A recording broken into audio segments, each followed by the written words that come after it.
Guys, welcome back. Continuing our 110 scale shootout. Alright guys, so I've got all these different RC cars I'm going to look at, see which one's the best looking, which one performs better, which one handles better, drifts better, obviously with a bit of tweaking.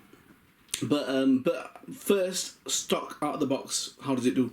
So, okay, I'm not sure what this is here. So some of these cars I got were used, but they look pretty cool.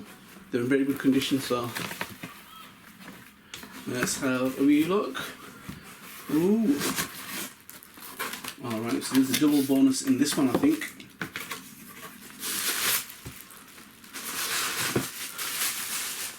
Right.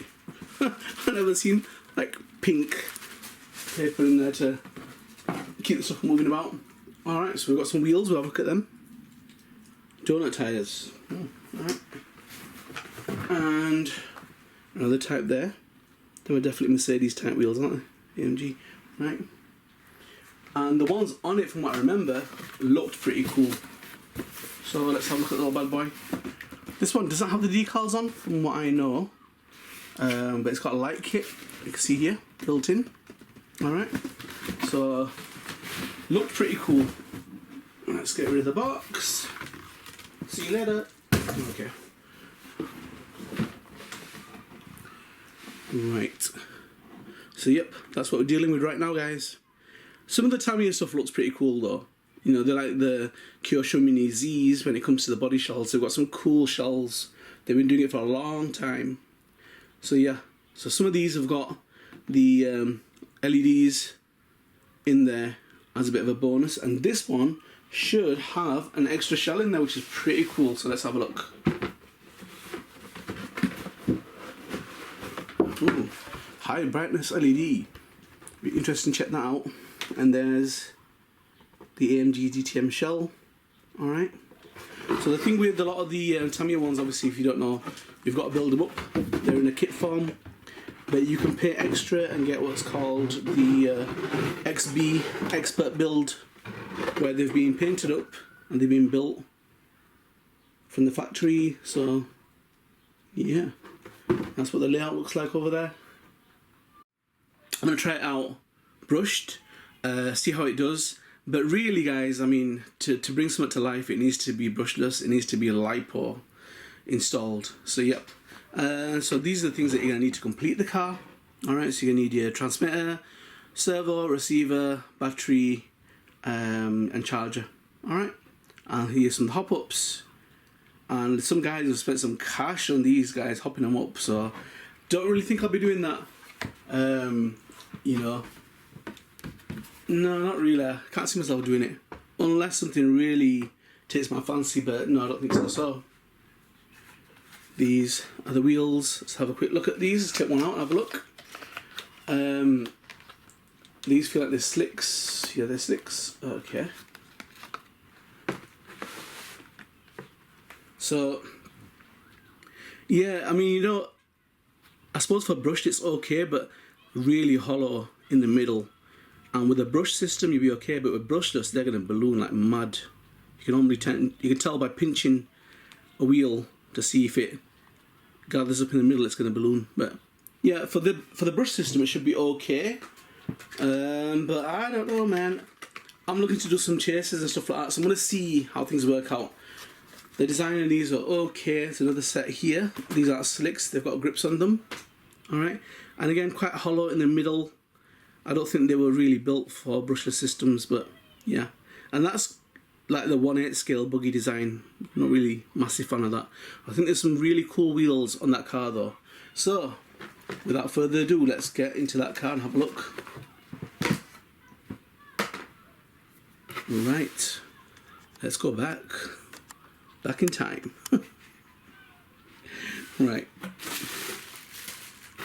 So that's the spare shell, and it's pretty cool because the spare shell does come with, what's this stuck to? Alright, so the exhaust needs to be stuck on. Right. Okay. So it does come with a light kit as well. This is a spare shell. It's exactly the same as the other one. Just doesn't have a spoiler, which is not a problem. You can always stick one on. Very thin though.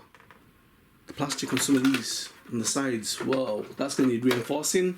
And I will be doing a vid just showing you how I reinforce my stuff. But yeah, you probably know it, but if not, it'll be a bit useful for you guys. And this is the sweet little baby. Ooh. Now that's better plastic. That other one must be right knockoff, cheap bit. That feels good. That feels nice. Them wheels are alright, aren't they, guys? What do you think? That looks pretty cool. The black's a bit basic, but this looks kind of crazy. It's got a little the button there, so you can change the flashing effect in the lights. Pretty cool one. So you'll probably see this baby racing around in one of the vids that I'll be doing, and you'll get a good look at this on the thingy, on the display stand anyway. Right, let's just take the pin off, see what's under the hood, or the whole body, in fact. I need to move my beanbag a bit closer. Right, the reveal. Okay, so nothing amazing, nothing to write home about. I wasn't expecting much. It was more for the body shells, guys. But it's clean, that's nice, is that? Hasn't had much use. Alright. And then wheels are better. That's nicer. Not hollow. The foam seems to be a bit thicker, a bit more firm. Nicely glued, and that's a nice design, man. I love my wheels, and that's nice. You're going to see, guys, I've got 2 videos all about 110 scale wheels. Because I've come back into it after a long time. I just went nuts and bought loads of wheels, man. Wheels make the car, baby. Wheels look so sick. Anyhow, and there's a brush system, so that might be getting thrown out. We will see. Depends. If it does alright, keep it. If not, then it's going away. That's mint. That's not had much use at all. That's pretty cool. My god, them tyres haven't been used. Look, you can see the, you know, like when you get new tyres and they've got a bit of the actual mould of rubber still attached, you know, that line in the middle where it's just come out the mold kind of thing. You can tell when you've got used tyres because you don't have that bumpy part. It usually gets worn away in the first drive of your car. Okay, I do like the brake discs, disc brake things, calipers. There's no calipers on there. But yeah, anyhow, that's pretty cool, man. I'm happy with that. I am happy with that. Please fit. It has to fit. Came with it. Alright, cool. Well, that's not bad. Whoever did that lined up the holes pretty well. I would like to do the magnetic posts, but let me figure it out, guys, because I don't want to cut stuff and then have a taller body, and so I need to figure something out. Okay, we'll see that on the display stand, guys. That's alright, man. I'm happy with that. That's pretty cool. That's going to look awesome in a street race vid. Anyway, stay tuned for that. Okay, so it has come with the decals that come with it, so that wasn't put on. So that person's obviously opted to have on-road kind of look without all the decals pasted all over it. So they could be used somewhere else if need be. Right, that's pretty cool. And then obviously you've got your manual. That's how to charge it up. About ESC. This, well, that must be for the body, extra black body that they bought. It's a bit thin. It doesn't feel as robust or solid as the actual one that came with the kit. And obviously how to ream the holes and for your advice on how to paint your body or mask it up. This is about parts, I believe. Yep, all the parts, you need to reorder them. And here we've got your little manual.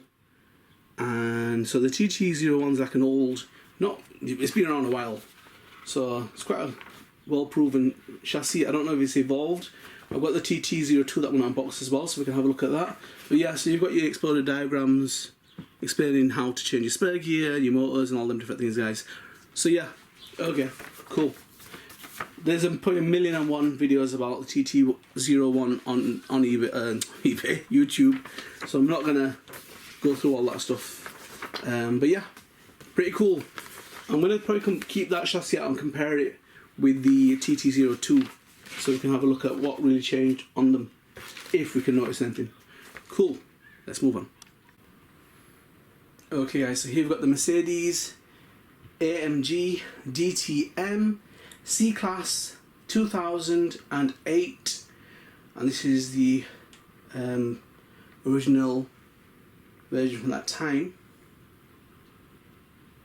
So basically this was the it was driven by the 5-time DTM champion Bernd Schneider. The aerodynamic body is made from durable lightweight polycarbonate material and feature distinctive original teal or tile markings. Both the side mirrors and rear wing are separate molded for enhanced detail, and the LED lights are included to depict realistic head and tail lights. Shaft-driven four-wheel drive TT01 Type E chassis gives this electric RC car superior control and handling.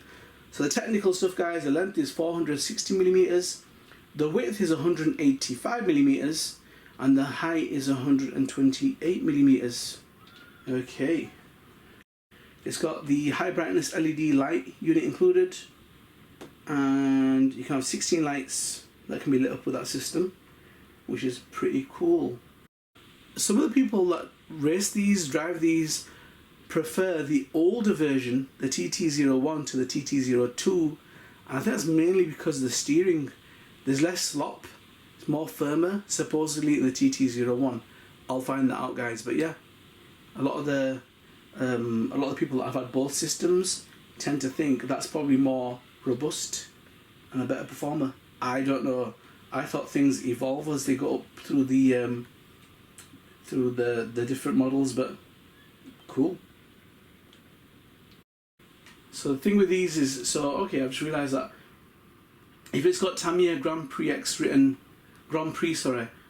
on the box, it means it can be used in Tamiya official races. Ooh, interesting. But I don't know anywhere. I don't know anyone or anywhere around me that's racing these. I've just found a drift course after ages. I don't think races are taking place locally. So yeah, good to know though. Okay, beautiful. But I can imagine that as a police car. I'll just have van wrap over the roof, over the back of the car, the rear, the bonnet, a bit on the sides, and decal it out with police stickers. But yeah, I will see. I want to go for a supercar, a police car in one thing. I've done it in the 1/28 scales, and if you check out my vids, you'll see my Need for Speed vid, and on there you can see the supercharged McLaren 12C. So I'll probably do another supercar. I'm saying it's cool, but it's not really supercar material. It's going to be running up against Ferraris and Lamborghinis, so it needs to be a bit crazy. Okay, let's move on. Okay, so this is the shaft-driven four-wheel drive TT01 Type E chassis, and as you can see here, guys, it comes with slick tires. It's got a bathtub type frame chassis. You've got your battery pack, which is included, but I wouldn't use any of my stuff anyway. LiPo all the way. And you've got the urethane bumper, double wishbone suspension, steering servo, which is supposed to be in there, and you've got electronic speed controller, which is brushed. It's a brush system, brush motor as well, and you've got the friction dampener unit, which is another name for your shocks. So a pretty basic system, but let's throw,